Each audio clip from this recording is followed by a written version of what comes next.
We moving the chains, we changing the game. You know that we moving the chains with cheese. Just stay in your lane, so nothing the same. We steady be moving the chains with cheese. What's up, guys? Kamish back here for what is likely going to be the last episode of Moving the Chains until we have a brand new champion in TLFL. And of course, it is the week of Christmas, so Merry Christmas to those who celebrate, Happy Holidays to those who do not. But this is going to be our season finale. Now, since everyone is celebrating the holidays, I'm going to go ahead and take this episode by myself. Let's go ahead and start by taking a look back at last week's matchups in our semi-final round. Now, we started off last week's video talking about how bye weeks matters, but if we actually look at it, none of our teams that had a bye week actually were able to capitalize on that. All of our number 1 and number 2 seeds fell in their matchups, which means the bye wasn't actually all that important. Fortunately, you guys did not do what you needed to do, so now we got no number 1s and no number 2s heading into our championship game. With the first matchup, this one kind of wrapped up pretty quickly. We had return of the DAC taking on Beast Mode, our reigning champion, and unfortunately reigning champion Larry did not put up his best effort, actually put up the lowest score of anyone in the entire league to go out in a little bit of a whimper. Return of the DAC moves on to the championship game, hoping to secure his very first championship. Our next matchup, Sino versus Duff, right? Our rivalry of the year as selected by me, and definitely did live up to the hype.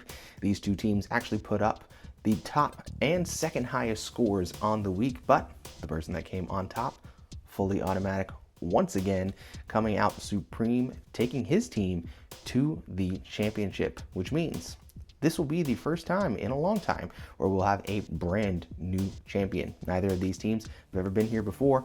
One of them will be taking home the coveted Rosewood and be crowned our TLFL champion. Now, looking over into TLB, we also had some exciting matchups. We had Full Monty, who came in as the number 1 seed, unfortunately losing to Mamba Mentality.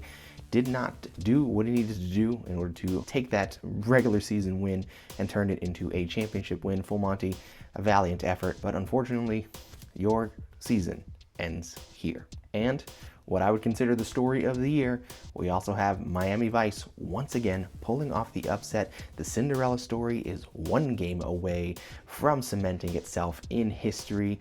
Our team that was an orphan now finds itself in the championship game as Miami Vice beats Team Gilderoy. Golderoy? No one knows. At this point, doesn't even matter. Unfortunately, your season ends here as well, as you failed to win and failed to reach the championship. So, Miami Vice, can you finish the Cinderella story? Only one way to find out. Let's go ahead and look at our championship preview.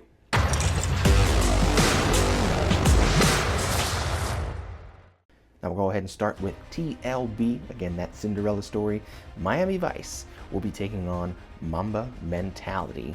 And will Miami Vice be able to, again, complete the unexpected turnaround of that orphan team and take the championship? Or will Mamba Mentality, who's put up some huge points and huge games throughout the season, find one more big game in him in order to secure the first ever TLB champion?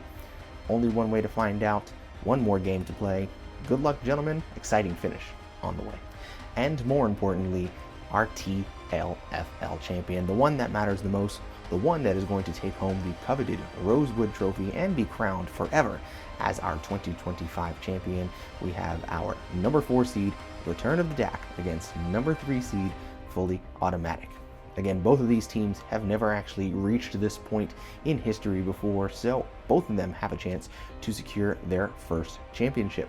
Will it be Return of the DAC, who's been a steady presence all the way through the season, or will Fully Automatic show that the pre-draft rankings do in fact matter and take his auto-drafted team all the way to the trophy? Again, only one way to find out. Good luck to both of these teams. Both of these teams were actually at the top of points for throughout the entire season, so we're hoping for an exciting firework of a finish as we head into championship week. Again, good luck, gentlemen.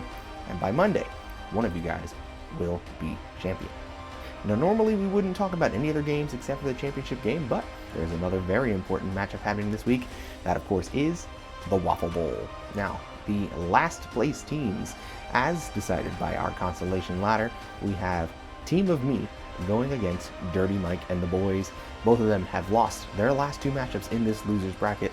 If one of them loses, they will find themselves sitting inside a Waffle House for 24 hours or until they can eat enough waffles to get their way out. Again, every waffle is going to earn an hour off of that clock. Either way, those guys better come hungry. Best of luck to gentlemen. Don't lose this one or you're going to have to pay for it. And that's going to go ahead and wrap up Moving the Chains. Again, a nice short episode for this holiday week. Best of luck to all of our teams in those games that matter. Again, it's been a fantastic year. I appreciate all of you guys for the effort we've put in. Let's finish this last week strong and head into the off season with something to talk about. Enjoy, guys. Happy holidays. Let's see who's the champion. We moving the chains, we changing the game, you know that we moving the chains with Chief. Just stay in your lane, so nothing the same. We steady be moving the chains with Chief. Go for the rain, just doing my thing, you know that we moving the chains with Chief. We moving the chains with Chief. Talking my shit at the end of the week, we moving the chains.